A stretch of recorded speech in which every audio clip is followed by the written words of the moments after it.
Sëñ Tuubaa ne ni képp ku bëgg boo faatoo ba dugal ci bàmmeel doo fa gis lenn looy ragal wala looy tiit ne del def guddi gu jot nga jàng suuratul mulk tabaaraka la si yéedul mulk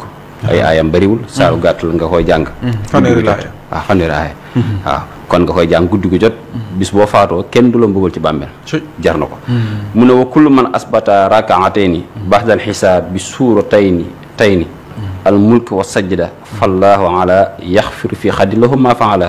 min al xataaya suma yarfahu lahu darajatan wa baxadu yaktubu lahu cay bari na de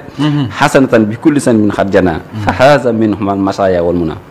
sëñ bi nee na xanaa fi laa jeexle nee na képp ku saxal guddi gu jot nga julli ñaari rakka képp suuratu mulki suuratu sajda nee na boo fa nee na yàlla da lay jéggal mboolem la nga defoon li nga defoon lépp ci ay ñaawteef suñu borom da koy effacé ba dara dootu des ba noppi nag la nga defoon ci ay bàkkaar nam tollu lépp yàlla xam na limba da la koy bindal aw yiwu jox la ko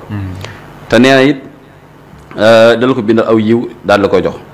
te nee des na la yëkkatil ci ay daraja lu toll ne say bàkkaar limba des na la ko yëkkatil ay daraja ci biir àjjana